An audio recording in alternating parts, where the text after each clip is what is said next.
강명길의 다시 듣는 한국 현대사.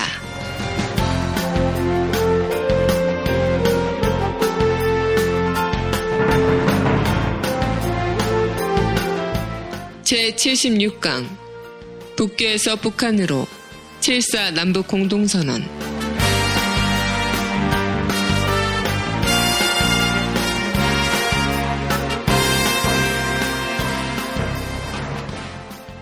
학생 여러분 안녕하세요. 일베를 감동시키는 교육방송 닥터강의 다시 듣는 한국현대사 아나운서 정혜림입니다. 본 방송은 박세길의 다시 쓰는 한국현대사와 서울대학교 출판부의 한국사 특강 그리고 고등학교 한국사 교과서를 토대로 진행됩니다. 오늘도 닥터강 강명길 선생님 나오셨습니다. 안녕하세요. 안녕하세요. 강명길입니다. 네. 벌써 6월이 시작이 됐어요. 이제 거의 여름이라고 봐야 되겠죠? 네, 그리고 여름이죠. 네, 뜨거운 기온과 함께 지금 전국적으로 메르스 공포가 몰아치고 있는 상황이에요. 예, 메르스. 네. 오늘도 보니까 10대 환자도 발생을 했다고 하고. 그렇죠. 고등학생 환자가 지금 그 강남에서 서울 강남구에서 확진 판정이 났죠. 네, 그리고 서울 경기 지역 등에서는 휴교를 대량으로 하기도 했고요. 예.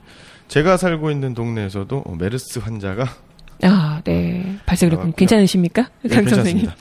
이게 메르스도 문제지만, 메르스라고 하는 게 이제 중동 그 호흡기 증후군이지 않습니까? 그렇죠. 네. 이게 그 호흡기로만 감염하기 때문에, 사실은 2003년에 사스, 라든가 신종플루랑 이제 비슷한 거거든요. 그래서 사망에 이른 아주 치명적인 무서운 질병이고 이제 독감의 일종이기는 하나, 사실은 우리가 잘 준비하고 대응한다면 그렇게 겁낼 것만은 아니죠. 그렇죠. 사실은 근데 이것보다도 중요한 게 바로 이제 탄저균. 인 거죠. 미군 이 탄저균 살아있는 탄저균 배달 사고가 얼마 전에 나기도 했었는데요. 이 탄저균은 일단 무기로도 사용해서는 안 되는 거고요. 그렇죠. 심지어 그 2차 대전 당시에 그 탄저균 생화학 실험을 했었던 그 영국에서는 영국의 한 무인도에서는 탄저균 실험을 하고 나서 그 섬을 50년 이상이나 폐쇄를 했었습니다.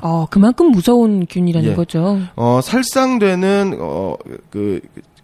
목숨을 잃을 가능성이 한 95%.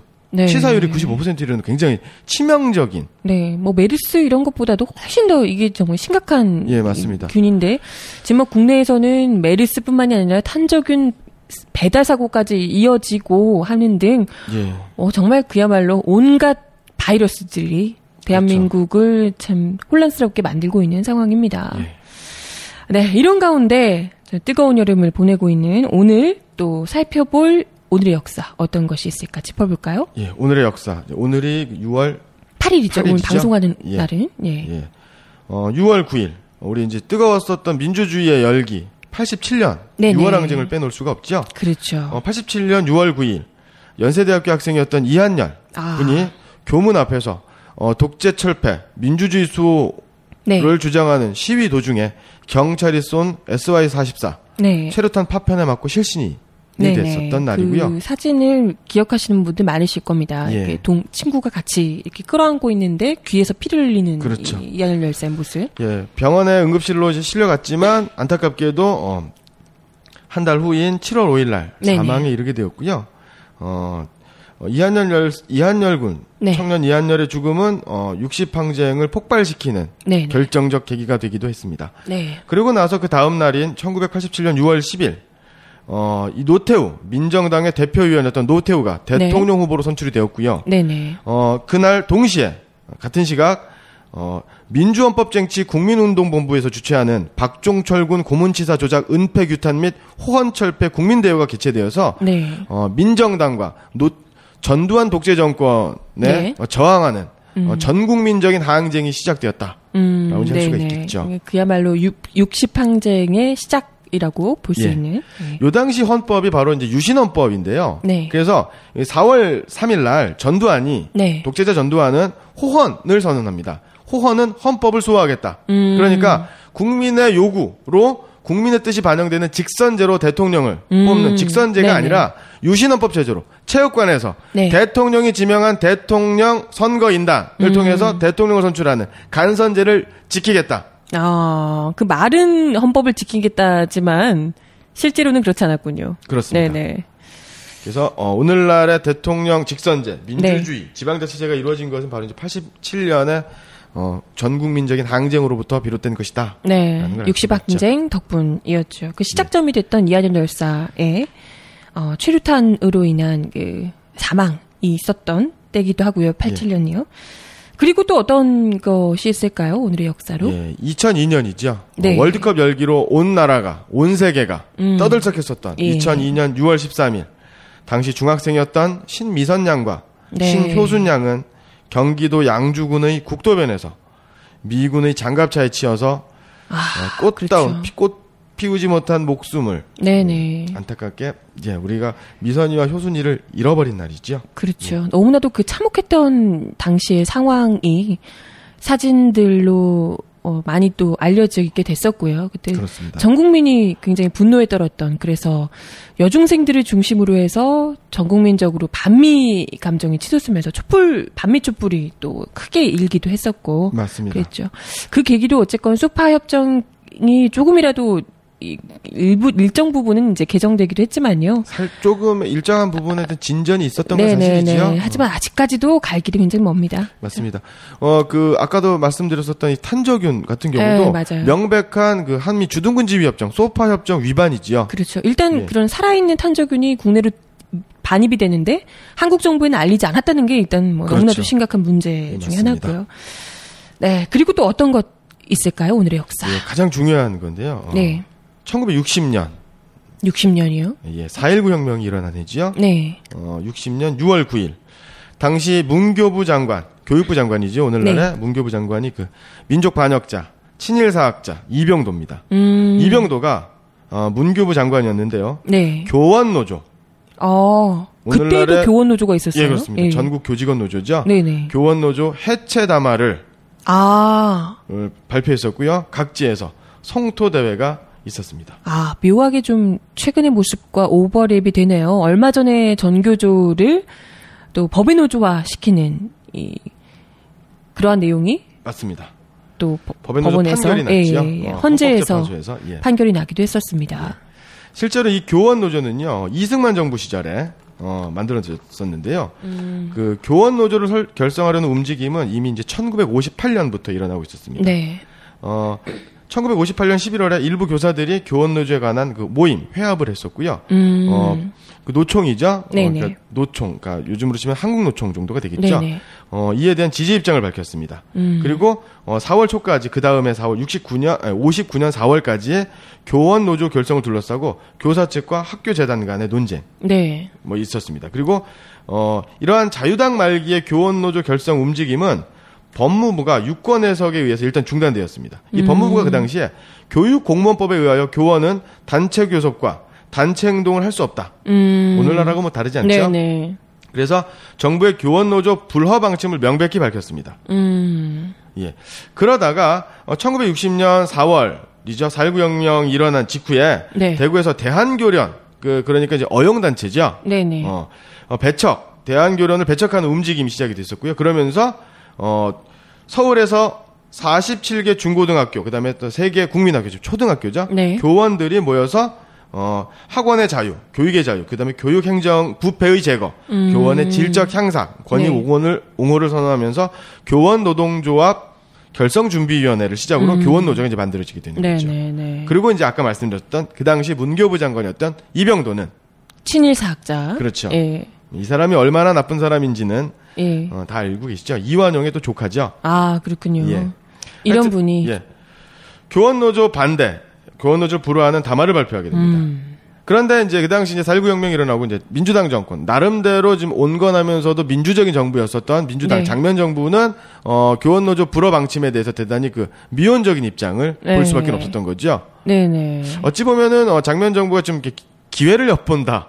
좀 간을 본다라고 이제 볼 수도 있는데요. 네네. 이러다가 바로 그 다음에 5.16 군사 반란이 일어나게 되죠. 그래서 불법적으로 헌정을 유린하고 권력을 잡은 이 박정희에 의해서 교원노조가 해체가 되는 거죠. 그렇군요. 참 아버지가 교원노조를 해체를 하고요. 지금 현재 또 간신히 어렵사리 이 합법 노조로서의 지위를 얻었던 정교조를 또 그 딸이 이번에 또 법의 노조화를 시켰다는 게 참 아이러니합니다. 예. 이게 바로 이제 역사 속의 데자뷰가 아닌가 싶기도 하고요. 예. 누군가가 이런 이야기를 했는데요. 역사는 반복된다. 첫 번째 역사는 네. 비극적으로, 두 번째 역사의 반복은 희극적으로 일어난다. 네네. 라는 말을 좀 우리가 좀 새겨볼 필요가 있지 않나. 이번이 희극적인 건가요? 그렇죠. 너무 슬프네요. 우스꽝스러운 일이죠. 네, 네, 그렇습니다. 아무튼 무려 60년에 있었던 교원노조 해체 담화 발표됐던 그때 그 역사를 함께 짚어봤고요. 그때와 오늘이 크게 다르지 않다라는 것도 다시 한번 살펴봤습니다. 그럼 오늘 본격적으로 본편 함께 들어가 보도록 하겠습니다. 76강 다시 올게요.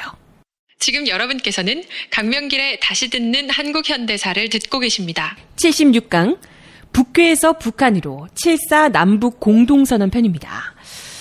지난주에 저희가 베트남 파병 편을 함께 했었는데요. 예. 그 이후에 이제 남북 공동선언이 이루어지게 되는 거죠. 그렇죠. 남북 공동성명. 네. 이게 대단히 이제 의미가 있는 거죠. 네. 근데 약간 상식적으로는 베트남 파병하면 어쨌건 이 공산주의하고 이 제국주의하고 싸움이잖아요. 그렇죠. 자유주의 세력과 제국주의 세력과 그렇죠. 공산주의, 사회주의 진영 간의 어떤 폭충돌이었다는 거죠. 네네. 근데 네. 남북공동선언은 그 바로 다음이기에는 갑자기 급 대탕트 이런 좀 화해 무드란 말이죠. 그렇죠. 대체 무슨 일이 있었길래? 중요한 말이 대탕트라는 건데요. 미국은 왜 대탕트, 즉 네. 화해 분위기, 화해 무드를 만들었을까? 우리 영화 이제 포레스트 검프에 보면 네네.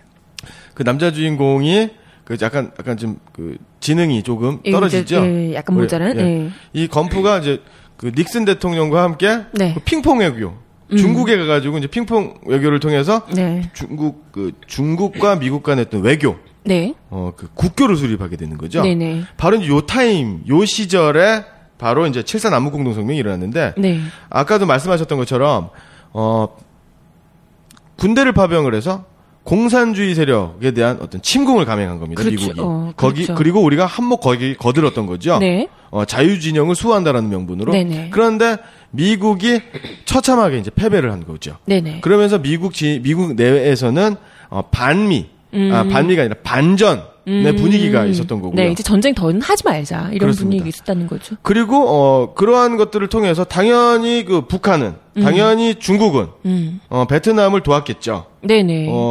물심양면으로 도왔을 거고 그런 속에서 자유주의 진영하고 그 공산주의 진영의 그 대결 양상에서 세계 최강이라고 여겼던 미국이 패배하게 된 사건이에요. 그렇죠. 네, 그러니까 이제는 미국의 어떤 물리력, 패권으로는 어렵다라는 판단을 그러니까 이제 화해 시작을 하게 된 거죠. 급히 이제 전쟁으로는 안 되겠다. 예, 실제로 그 당시에 중국이 유엔에 가입을 하면서 유엔 안보리 이사국이 되는 거예요. 네네. 그리고 소련이 건재하죠. 그러니까 소련하고 중국이 건재하게 되는 거고. 네네. 이렇게 되는 상황. 그러니까 유엔 안에서도 미국이 자기 마음대로 하지 못하게끔 좀 된 거죠. 이게 그렇죠. 두 개의 국가가 이사국으로 참여하게 되니까요. 예. 이렇게 된 상황이고요. 네. 그 다음에 그 또 하나의 하나는 독일의 그 빌리 브란트 총리 시절에. 네네. 그 독일의 이제 서독 총리죠. 이 동독하고 서독이 동방 정책을 하게 됩니다. 빌리 브란트 총리가. 그러면서 동독과 서독 간의 서독과 동독 간의 화해, 교류, 협력이 이루어지게 되는 거죠. 네네. 물론 이제 동독과 서독하고 대한민국하고 조선민주주의 인민공화국 남과 북은 굉장히 좀 다릅니다. 왜냐하면 동독하고 서독은 내전을 벌이지 않았어요. 하지만 우리는 분단 이후에, 그러니까 동독하고 서독은 그냥 분단만 있었던 거죠. 네네. 그리고 서로 총을 겨누고 전쟁을 하거나 이러지는 않았다는 그렇죠. 얘기죠. 더군다나 그 서독 같은 경우에는 그 나토 북대서양 조약기구, 그 다음에 그 동독은 소련을 중심으로 한 바르샤바 조약기구의 어떤 군사동맹 체제를 가지고 있었기 때문에 네네. 그 국제적인 어떤 그 자유주의 진영하고 이제 공산주의 진영하고 했던 갈등 조정 관계가 있었던 거예요. 그러니까 경쟁하고 갈등은 있었지만 충돌로는 이루어지지 않았다는 네. 거죠. 그런데 우리는 분단되고 45년 분단 이후에 대한민국 정부 그다음에 또 조선민주주의 인민공화국 정부가 수립되면서 1950년 6월부터 내전, 그쵸. 국제전 성격을 갖고 있는 네. 어떤 공통적 성격을 가지고 있는 복합적 성격을 가지고 있는 한국 전쟁이 일어났단 말이죠. 그렇죠. 서로 동족 상잔의 비극이 일어났던 예. 끔찍한 아픔을 겪고 있었죠. 예, 그렇습니다. 그렇기 때문에 이제 남과 북은 어쩔 수 없이 필연적으로 되게 적대적인 관계, 네. 그 다음에 어떤 경쟁적이고, 그 다음에 또 자신들의 이데올로기, 자신들의 정치 체제가 우월하다라는 걸 보여주는 어떤 경쟁 관계에 있었다라는 거죠. 예, 그러면서 전쟁이 끝나고 나서도 되게 국지적인 도발 사건이 일어났었던 거고요. 네네.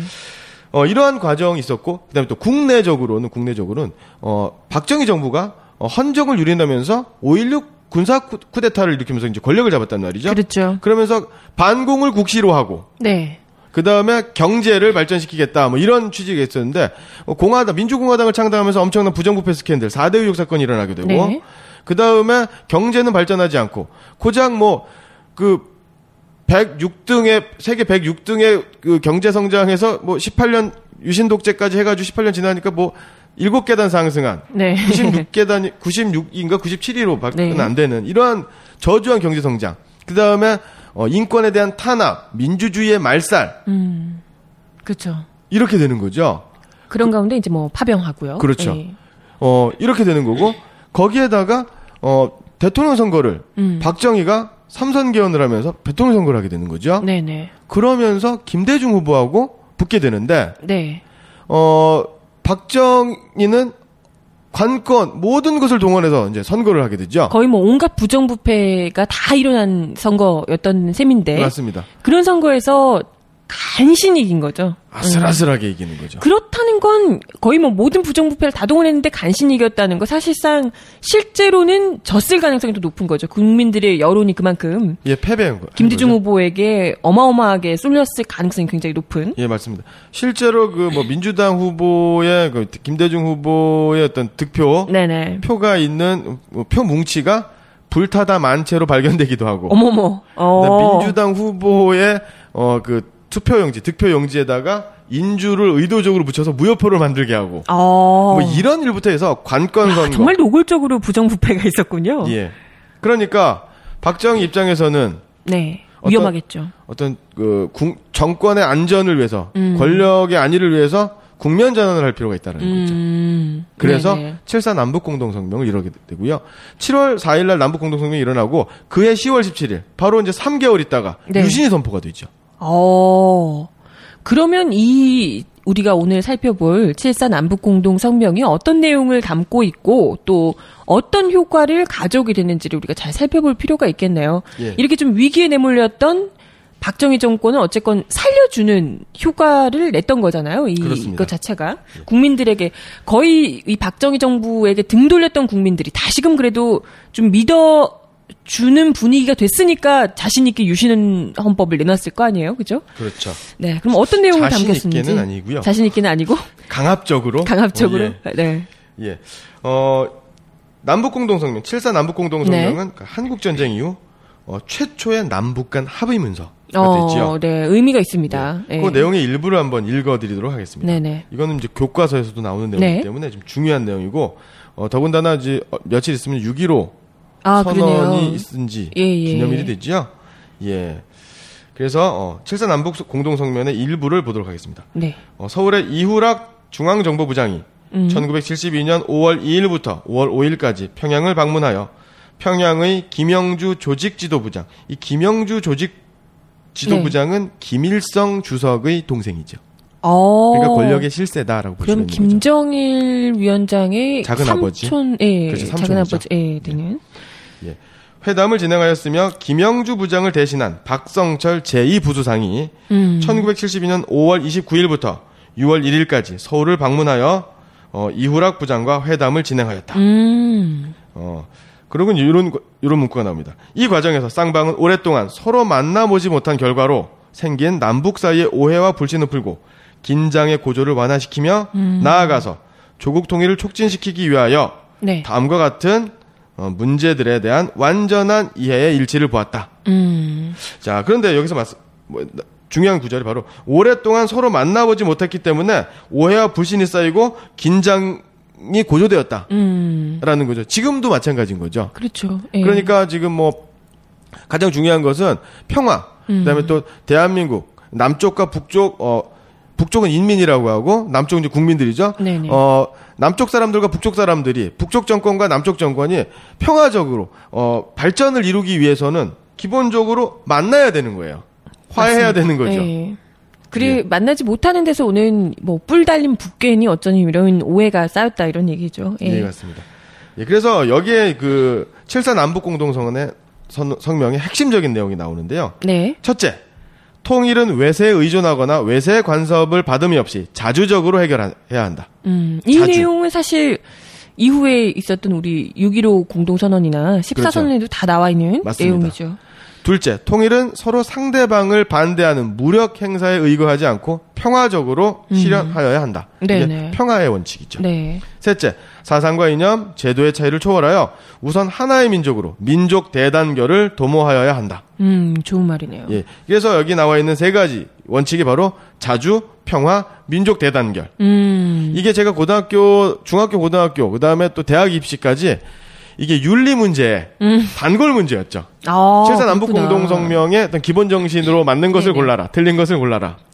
굉장히 중요한 거죠. 수능에도 나오는 중요한 쪽집게 문제였습니다. 예. 그리고 7.4 남북 공동성명이 발표되었었던 7월 4일이죠. 그 다음 7월 5일입니다. 7월 5일 우리나라 이제 문화공보부. 그러니까 문화공보부는 문화부 내지는 국정홍보처를 이제 합친 기구다라고 볼 수 있는데요.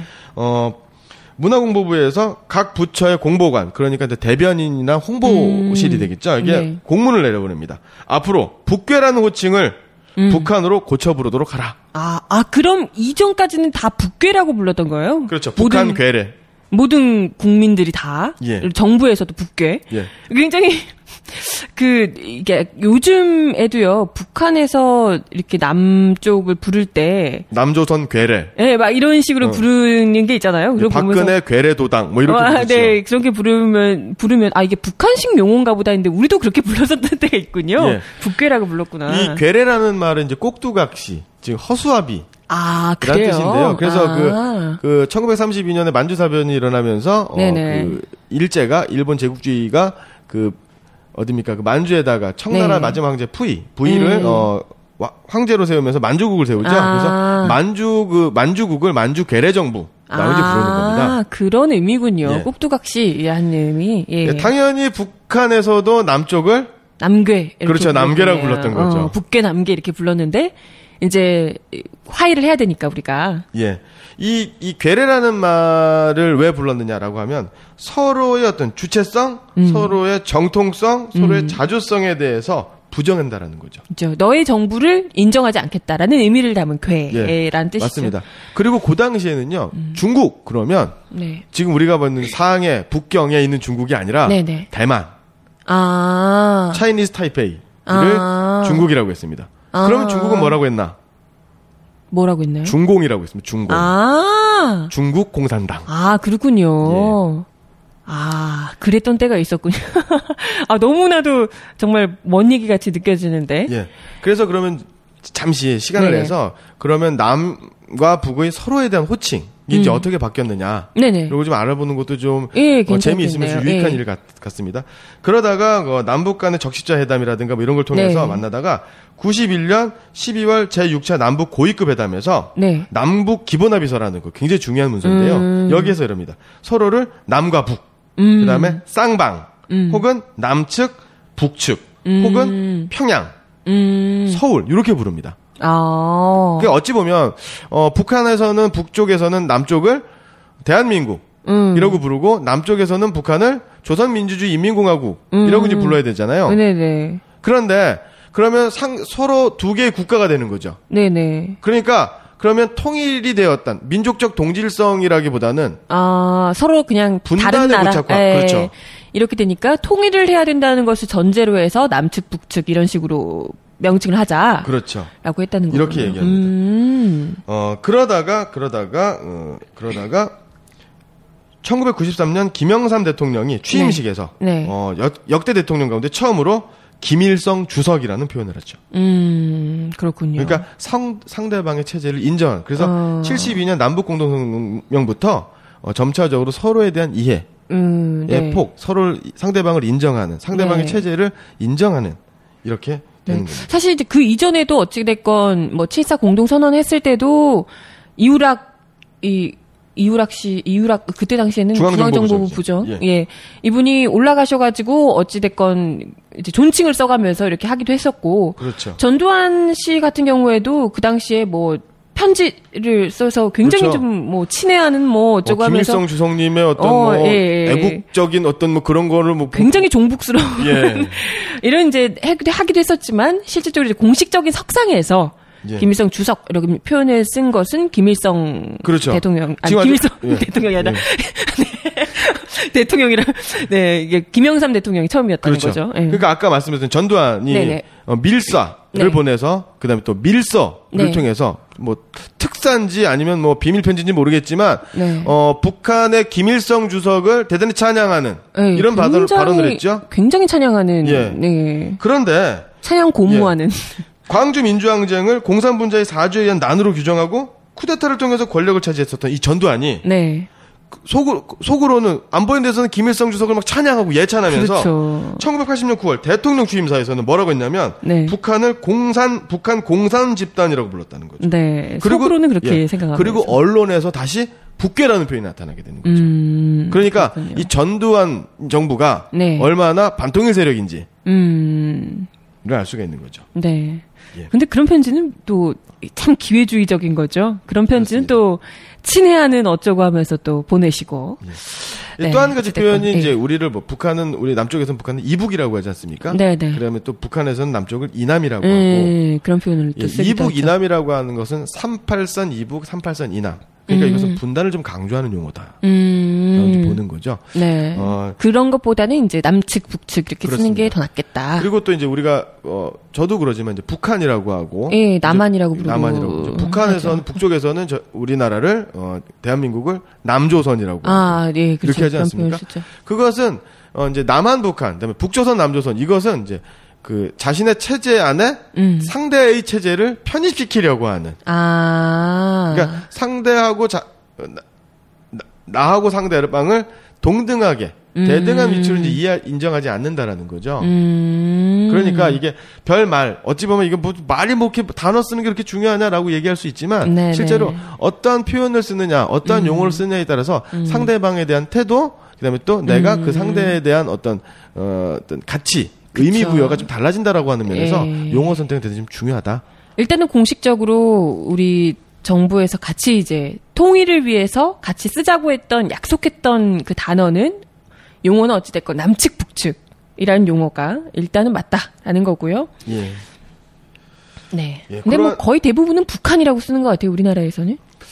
그렇죠. 북한이라고 쓰는 것 같긴 한데. 근데 뭐 이게 사실 이게 수십 년 된 언어적 습관이기 때문에 이것을 단시간에 바꾸기는 어렵고, 그다음에 또 국민들이 바꾸는 것도 중요하지만 사실은 정부가 그다음에 북괴를 북한으로 바꿨던 것처럼 언론에서 정확한 용어를 합당한 용어를 바람직하게 계속 꾸준하게 쓴다면 국민들도 언어 대중들도 그것을 따라가게 되겠죠. 근데 요즘 언론들 분위기로는 다시 북괴라고 쓸 것 같은 분위기라.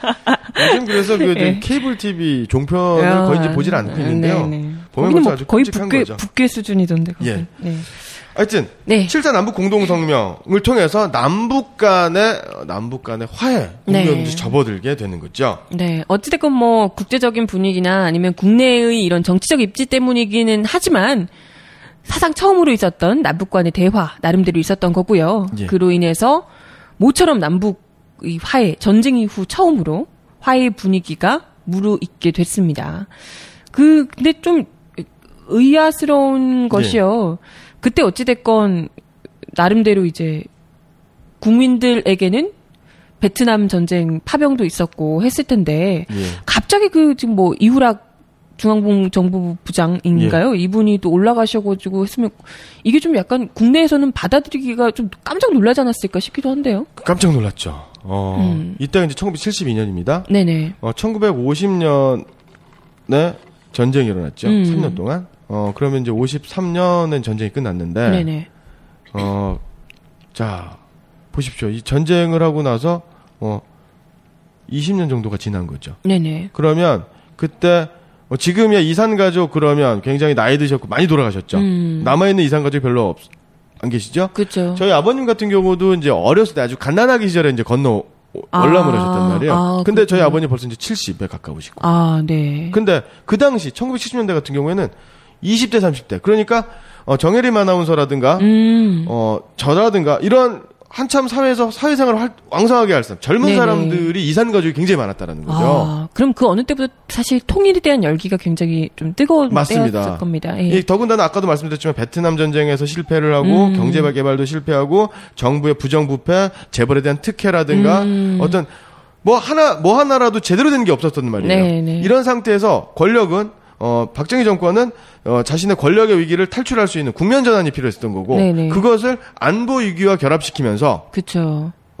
통일에 대한 열망을 통해서 자신의 어떤 안보의 위기, 그 정권 안보의 위기를 벗어나려고 하는 이런 게 굉장히 강했다라는 거죠. 네네. 실제로 미국도 국제 정세에서도 미국, 중국, 소련의 어떤 삼과 개구의 틀 속에서 좀 힘에 붙였다라는 거죠. 그렇기 때문에 중국과의 관계 개선이 필요했었던 거고, 그 장면에서 아까 말씀드렸던 영화 포레스트 검프와 같은 네네. 어떤 핑퐁 외교와 네. 또 미국과 중국의 어떤 수교가 일어나게 되는 거고. 네네.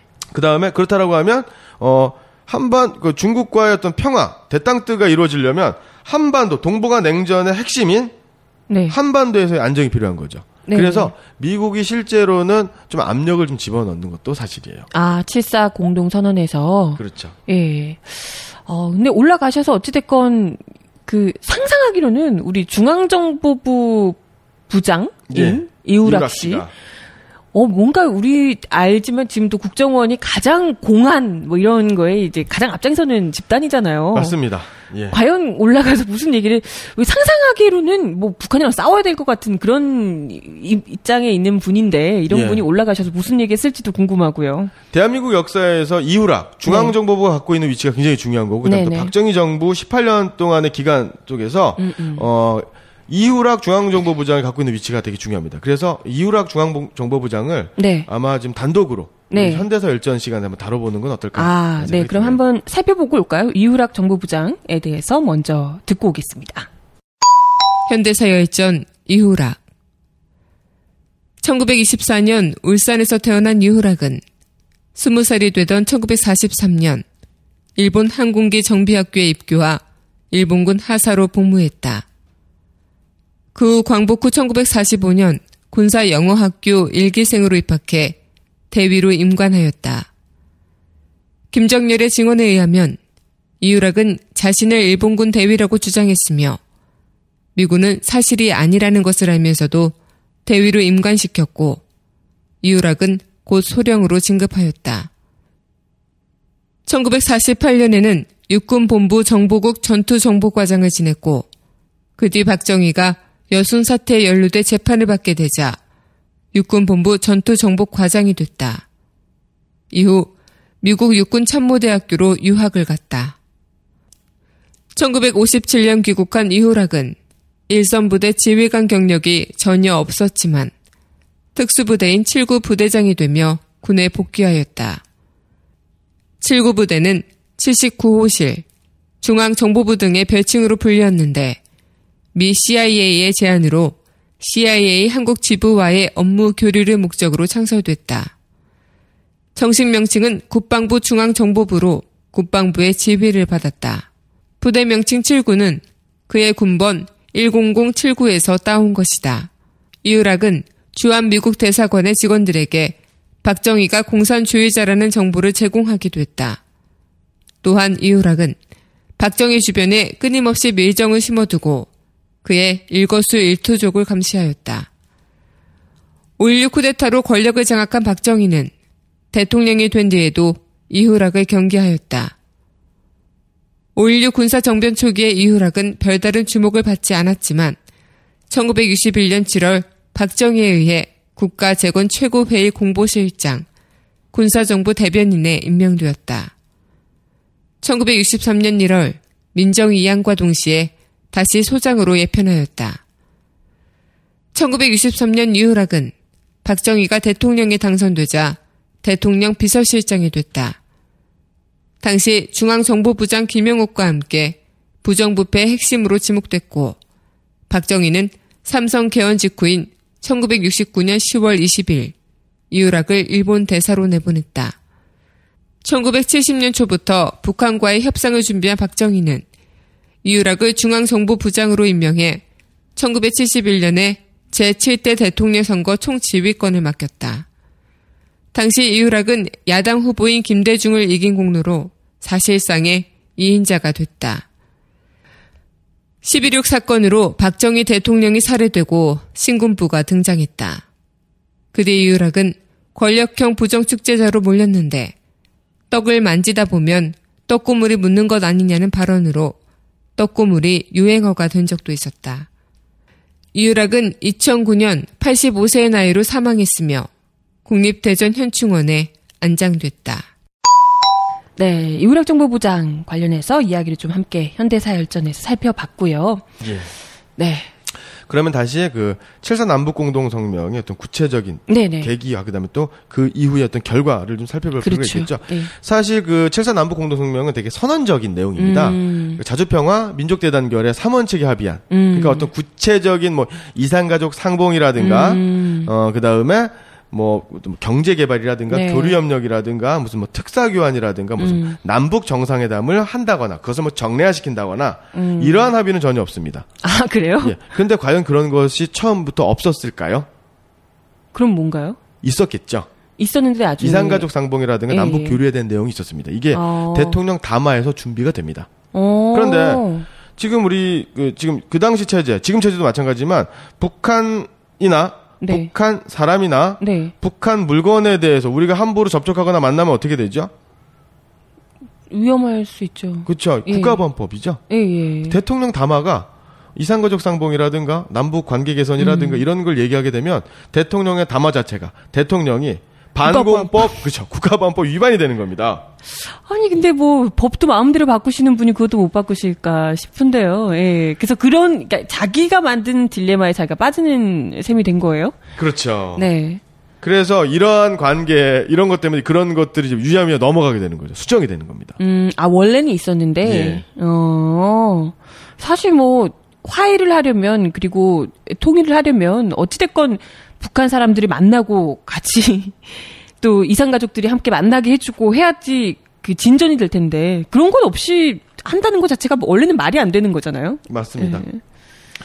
그러면서 그 7.4 남북공동 1972년 전 그러니까 좀 68년, 69년 그러니까 네네. 1965년에 그 베트남 파병 이후 화해 베트남 전쟁에서 미국의 패배 이후에 어떤 화해 모드가 진전이 되면서 네네. 실제로 1969년 이후에는 북한의 어떤 무장 게릴라 침투 도발 사건이 확실히 감소를 합니다. 그런데 효과가 있었네요. 어찌됐건. 예. 그런데 어차피 뭐 어쨌든 간에 싸우지 않는다라는 건 예. 서로 무력 충돌을 삼가는 거 주의하는 거 대단히 의미가 있는 그렇죠. 거죠. 예.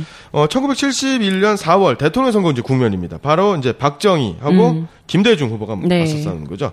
여기에서 박정희는 그럼에도 불구하고 남북 간의 긴장 관계가 이제 줄어들고 있는 거죠. 화해 무드가 이제 세계 정세 속에서 네. 그런데도 불구하고 대통령 선거의 구호가 바로 뭐였냐면 북한의 남침 위협이라는 거죠. 당시 민주공화당의 선거 구호가 북계의 야욕 앞에서 누가 안정된 생활을 지켜줄 것인가? 박정희를 찍어야 되지 않느냐? 뭐 이런 논리였어요. 아니 7.4 공동선언을 해놓고 왜 그런 구호를 외치는 거죠? 요거는 이제 7.4 남북공동 직전인 거죠. 그러니까 직전에? 국면 타개용으로 국면 전환용으로 7.4 남북공동성명을 했다라는 증거가 되는 거죠. 그러니까 실제하고 말하는 것하고 행동이 많이 달랐다.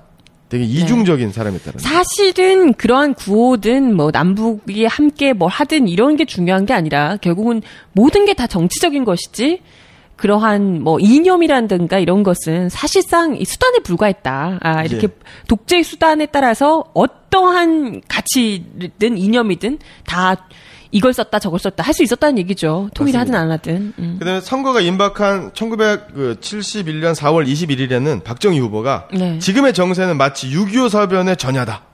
당장 내일 전쟁 날 것 같다. 네네. 일부러 부추기는 거죠. 북한의 남침 준비의 상황을 강조하고요. 네. 대통령 선거를 3일 앞둔 24일에는 국방부에서 북괴가 도발을 획책하고 있는 것으로 판단된다. 그래서 전군에 특별 경계령을 내립니다. 네. 근데 이에 맞서서 대통령 선거 직전에 이에 맞서서 김대중 후보, 당시 야당 후보였던 김대중 후보는 남북 교류를 해야 된다. 그래서 지금의 대북 정책에 대한 획기적인 전환이 있어야 된다. 그리고 군 복무 기간을 2년으로 단축하겠다. 그다음에 향토 예비군제를 폐지하겠다. 네. 그 와중에 참 김대중 전 대통령 대단하시네요. 예, 그런 상황에서도. 예, 어찌됐건 이러고 나서 3일, 대통령 선거 3일 전에 이런 얘기를 했던 예. 박정희 전 대통령이 그러고 나서 7.4 공동성명 이런 걸 했다는 거잖아요. 맞습니다. 참 희한하네요. 당시 그 7.4 남북 공동성명의 어떤 구체적인 정황 좀 다시 또 좀 말씀을 드리면은요. 네네. 이후락 정보부장이 방북을 하죠. 네. 그래서 김일성을 만났을 때 김일성 주석은 이후락 중앙정보부장에게 직접적으로 남침 의도가 없다는 것을 강조합니다. 이후락 부장이 미국 미 대사였던 하비브 대사와 만난 자리에 방북 네. 결과를 이제 설명하면서 이런 얘기를 했습니다. 북한이 진정으로 긴장 완화를 원하고 있다는 인상을 받았다. 그런 걸 왜 우리 국민들한테는 안 알려주는 거죠? 그렇죠. 미국에게만 알려주고 국민들에게는 안 알려주신 거군요. 미국은 탄저균이나 배달하는데. 네. 이후락 부장은 김일성과 5월 4일, 5월 5일에 걸쳐서 두 차례에 걸쳐서 4시간의 총 4시간의 면담을 했고 이때 김일성은 오히려 남한이 북한을 공격할 가능성을 우려했다. 반복해서 네. 북한이 전쟁을 일으킬 의도가 없음을 박정희에게 알려줄 것을 요청했다. 네. 그 다음에 그 당시에 1968년에 그 청와대 습격 사건, 김신조와 요 사건에 대해서 자신의 의도가 아니다. 좌익 모험주의자들이 일으킨 사건이다. 그래서 그들을 처벌했다. 라고 말했던 거죠.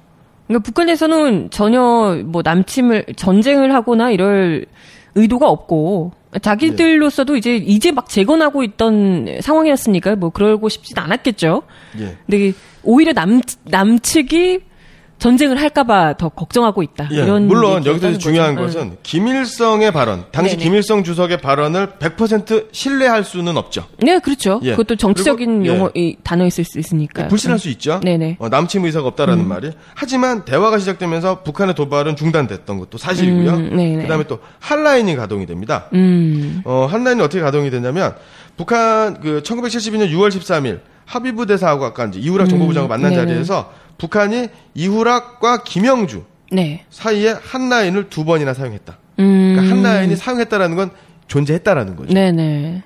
그 다음에 이 두 번째 사용했었던 때 첫 번째는 바로 뭐냐면 71년 12월 15일 DMZ 휴전선에서 한국군이 500회 이상을 사격을 했는데 네네.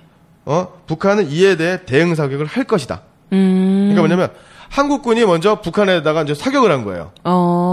그냥 갑자기. 예. 근데 북한에서도 이제 대응 사격을 할 때 보통 경고 사격이라든가 대응 사격을 할 때는 연락하지 않고 바로 하지 않습니까? 네네. 근데 너희들이 500회 이상 사격을 했으므로 우리가 사격을 할 것이다. 라고 얘기를 한 거죠. 통보를 한 거죠. 그렇죠. 그래서 확대되지 않기를. 그리고 먼저 쏜 사람이 너 남한 아니냐? 그러니까 우리가 대응 사격을 하겠다라고 했었다라는 거고요. 네. 예. 그리고 그래서 이후락은 북한 측한테 사격을 연기해줘라. 잠시 좀 보류해줘라. 라고 요청을 한 다음에 그 사정을 알아봤더니 한국군이 사격했었던 것은 이제 북한 측의 나무줄기에서 썩은 나무줄기나 죽은 나무줄기에서는 빛이 좀 발견됩니다. 나무액이라든가 이런 것 때문에. 그래서 그것을 오인한 것이다. 그래서 사격을 한 것이다. 라고 해명을 한 거죠. 그래서 평양은 북한 측에서는 이러한 해명을 받아들여서 보복 공격, 즉 대응 사격을 취소했다는 거죠. 그게 사실 맞는 거죠. 예. 예. 그러니까 이런 한라인을 설치해가지고 어떤 도발, 네네. 어떤 남북 간의 어떤 크든지 작든지 어떤 충돌이 일어날 뻔했는데 네, 이 충돌을 막았다라고 하는 거죠. 예. 그러니까 오해나 불신을 풀 수 있는 가장 핵심적인 고리는 바로 대화라는 거죠. 네네네. 이런 걸 합니다. 그래서 이 한라인이 가동됐기 때문에 의사소통이 되는 거고 대화가 되어 있었기 때문에 우발적 충돌의 가능성은 차단됐다. 네. 그런데도 박정희는 여전히 7.4 남북 공동성명과는 다르게 네. 남취 위험을 강조했다라는 거죠. 바로 이게 바로 국내 정치적인 목적이었다라는 겁니다. 사실상 북한과의 이 관계가 아니라 국내에서 국내 정치용으로 그런 도발의 가능성을 계속해서 이야기를 했다는 거죠. 아니 근데 전 궁금한 게 있어요. 이게 7.4 남북 공동 성명 관련한 내용을 예. 그럼 국내 국민들에게는 그때 당시에는 알려주지 않았던 건가요? 아닙니다. 그 당시 TV로 나왔는데요. TV로 바로 이우락 긴급 방송이라고 해가지고 네. 이우락 중앙정보부장이 나가지고 내가 김일성 만나고 왔다. 이런 얘기를 합니다. 난리가 난 거죠. 그러니까요. 그때만 해도 김일성은 완전 북의 그 수장인데 예. 중앙정보부장이 직접 만나고 왔다 그러고 이게 말이 되냐 이렇게 했을 것 같은데. 그렇죠. 근데 그 이런 내용이 어찌됐건 같이 우리가 이렇게 하기로 했다. 뭐 한라인이 개설이 되고 뭐 이런 거는 국민들은 몰랐던 거죠. 아 그렇군요. 예. 그러니까 공동성 아까 말씀드렸던 자주평화 민족대단결 그다음에 이후락이 북한에 가서 김영주를 만나고 김일성과 네. 회담을 하고 그다음에 또 박성철 부수상이 남한으로 내려와서 네네. 이후락 중앙정보부장을 만났다. 네. 그다음에 자주평화 민족대단결의 원칙에 합의했다. 이런 정도. 야, 그런 정도만 했던 거고 뭐 남침의 의도가 없니, 뭐, 한라인이 개설되고 이런 얘기 자체는 없었던 거군요. 그렇습니다. 그때 당시에 그냥 예. 형식적인 부분에서만 이야기를 예. 국민들에게만 알려줬고요. 예. 그래서 네. 국민의 눈과 귀가 바로 통일, 남북관계의 회복으로 쏠려서, 내 고향 북한으로 갈 네. 수가 있겠구나. 그 다음에 북한에 계신 형제 자매, 부모님을 뵐 수 있겠구나. 라는 그런 국민적 기대가 좀 높아졌군요. 예. 예. 대단했다라는 거죠. 또 지금에는 사실 너무 오래돼서 통일의 가능성을 또 이제 긍정적으로 생각하는 사람들이 거의 없는 상황이긴 합니다만은 그때만 해도 아까 얘기하셨듯이 너무 젊은 사람들이 이산가족이었기 때문에 곧 정말 그리고 또 서독과 동독의 분위기가 그랬기 때문에 우리 역시도 어쩌면 통일이 될 수 있지 않을까라는 기대감이 부풀었을 것 같습니다. 네, 맞습니다. 네, 그때 당시만 해도. 당시 이제 국제 정세가 바로 아까도 말씀드린 닉슨이 중국을 방문을 하게 되고. 네, 데탕트가. 예, 그게 바로 이제 남북 공동성명 바로 전해입니다. 그 겨울이에요. 네네. 11월. 예. 그랬을 것 같아요. 그때 어찌됐건 잘만 했더라면 이것대로 잘 지켜만 졌더라면 어떤 의도였건 간에 6.15 공동선언이나 14선언을 보다 더 일찍 할 수도 있었을 것 같고요. 그렇습니다. 예. 근데 이제 이걸 역시 정치적인 의도, 국내 정치적인 의도로만 사용을 했기 때문에 남북 통일의 길이 너무나도 더 멀어져 버린 것 아닌가 싶네요. 네, 맞습니다. 그러니까 이제 아까도 말씀드렸지만 미국과 중국의 수교, 그다음에 또 국제적인 세계적인 냉전의 종식, 네. 또 화해 분위기를 통해서 가장 불안했던 세력이 바로 박정희였다는 거죠. 네네. 박정희는 왜냐하면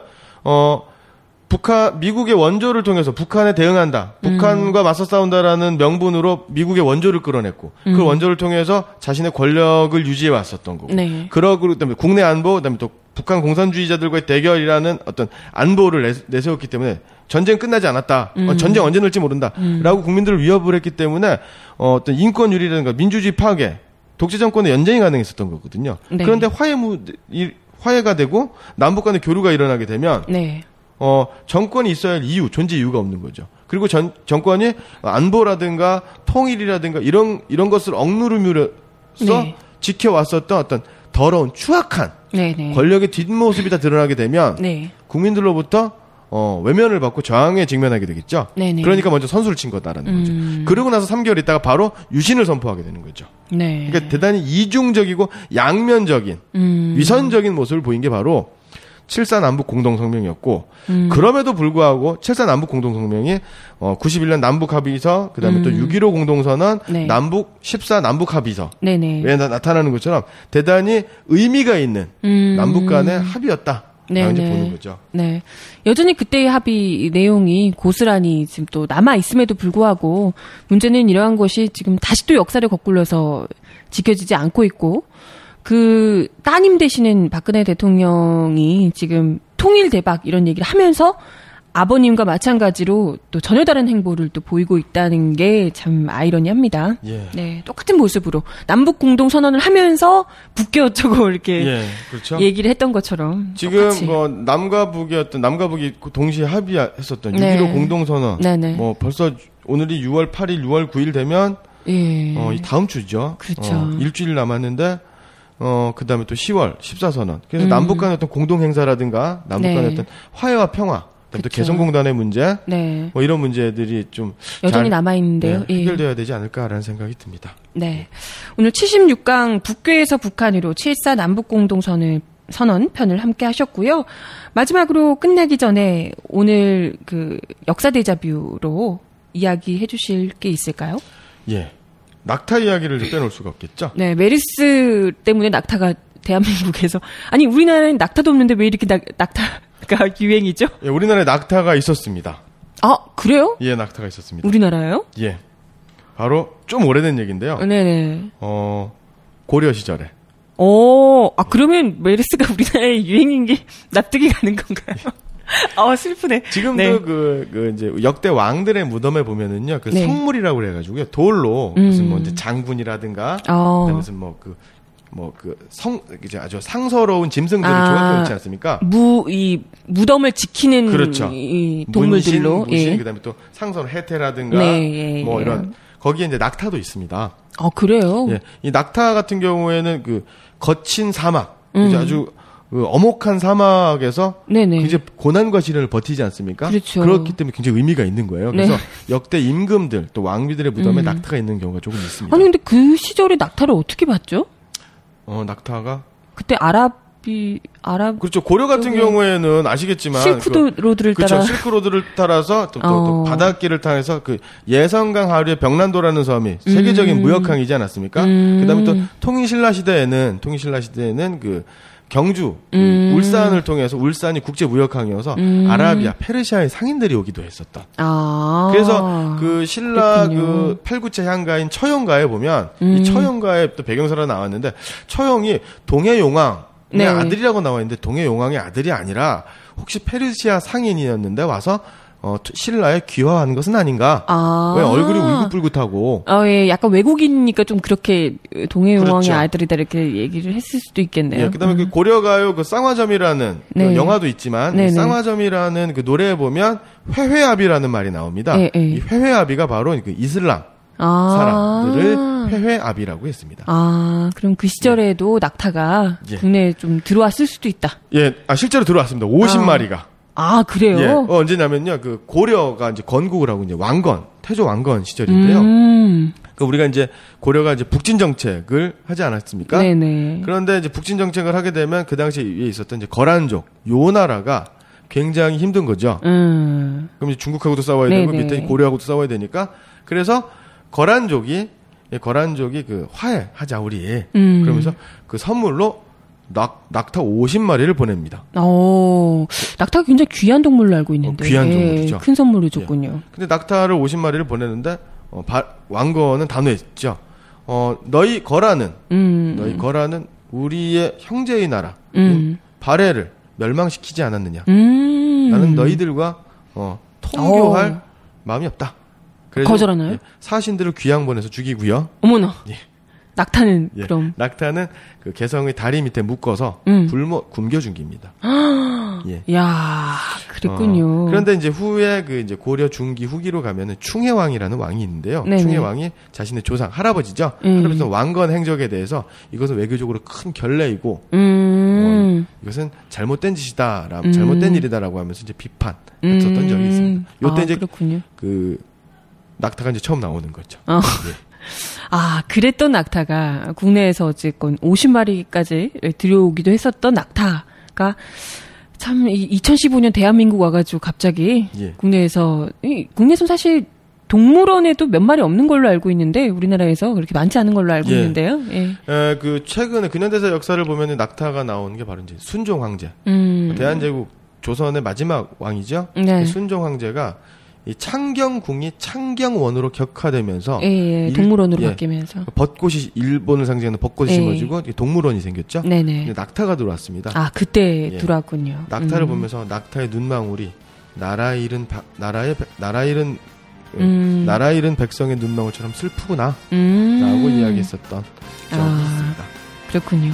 전혀 우리나라와는 관련이 없을 것 같았던 동물인데 이렇게 또 듣고 보니까 나름 관련이 있네요.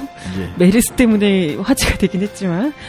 아무튼 다들 건강관리 잘 하셔야 할 것 같습니다. 메르스도 조심하시고 탄저균도 조심하시고 감기도 조심하시고요. 네, 오늘 76강 북괴에서 북한으로 7.4 남북 공동선언편 함께 하셨습니다. 오늘도 말씀 감사합니다. 고맙습니다.